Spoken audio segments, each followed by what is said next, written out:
একটু ক্লিয়ার করেন না, আপনারা কি সৌদি জামাত, পাকিস্তান জামাত, সিরিয়ান জামাত না দুবাইয়ের জামাত? আমাদের প্রতিদ্বন্দ্বী যে প্রার্থী সে বাংলাদেশ জামাতে ইসলামের প্রার্থী, তাই না? আমি নিশ্চিত আপনাদের কাছে, আমার ভাষণ চেকের বিভিন্ন ভোটারদের কাছে, আমার ভাষণ চেকের সাধারণ মানুষের কাছে জামাত ইসলামের প্রার্থী তার ভোট যেতে আসবে, ভোটের কথা বলবে। আমার তরফ থেকে আমার সেই প্রার্থী ভাইকে আপনাদের কিছু প্রশ্ন আছে, আপনারা করতে পারবেন? আপনারা ৭১ নিয়ে কথা বলার দরকার নাই, ৭১ সবাই জানে। যেহেতু লোকাল পলিটিক্স, লোকাল জায়গা, আমার তরফ থেকে আপনি জিজ্ঞেস করবেন যে ভাই আপনি কে, আপনার বাড়ি কোথায়, আপনার বাসা কোথায়, গত ১৭ বছরে হেফাজত আন্দোলন থেকে আরম্ভ করে, নিরাপদ সড়ক থেকে আরম্ভ করে, এই এত আন্দোলন ফ্যাসিস্ট গভর্নমেন্টের, যেখানে জামাত ইসলামের এত বড় নেতাদের ফাঁসি হয়ে গেল, হাজার হাজার জামাতের ভাই বোনরা আমাদের সাথে মামলা খেলো, কারাগারে গেল, রিমান্ডে গেল। কই ভাই, আপনাকে তো জীবনেও একটা কথা বলতে শুনলাম না। এত লক্ষ লক্ষ নেতা কর্মী, জামাত তো আমাদের সাথেই ছিল।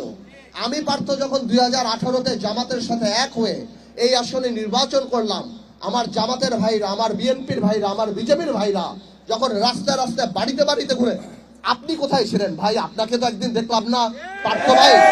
পার্থ ভাই আপনার কিছু লাগবে কিনা আমি আপনার পাশে দাঁড়াই।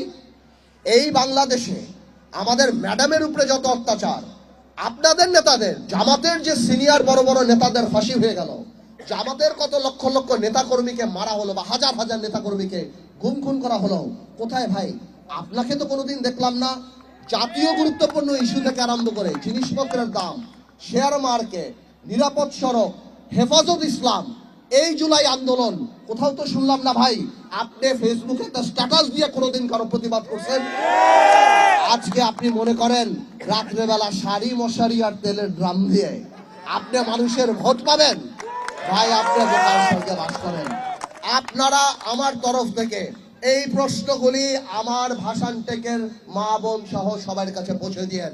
যেই লোক ১৭ বছর নিজের দলের নির্যাতিত নেতা কর্মীর পাশে দাঁড়ায় নাই, তাদের পক্ষে কথা বলে নাই, আপনারা মনে করেন আগামী 5 বছর আপনাদের ব্যাপারে কথা বলবো?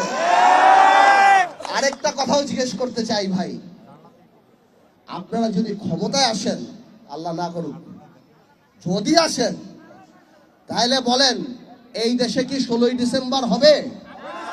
এই দেশে কি পহেলা বৈশাখ হবে? এই দেশে কি 21শে ফেব্রুয়ারি হবে? এই দেশে কি কোনোভাবেও দুর্গাপূজা হবে? আপনারা একটু ক্লিয়ার করেন না, আপনারা কি সৌদি জামাত, পাকিস্তান জামাত, সিরিয়ান জামাত না দুবাইয়ের জামাত? আমরা জানতে চাই, আমাদের মা বোনেরা যে বিকালবেলায় হাঁটে, আমাদের যে সামাজিক কিছু টলারেন্স আছে, সহ্য ক্ষমতা, পাশের বাড়িতে গান বাজতেছে, একটা হলুদের অনুষ্ঠান, একটা এই একটা সেই, সেসব সামাজিক জিনিসপত্র কি আমরা করতে পারবো?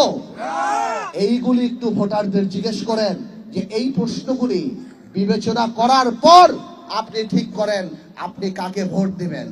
জান্নাতের টিকিট বেচার দিন শেষ। তরুণদের বাংলাদেশ, আবেগ নয় বিবেক দিয়েই আমরা নেতা নির্বাচিত করব। সবাই ভালো থাকেন। আল্লাহ।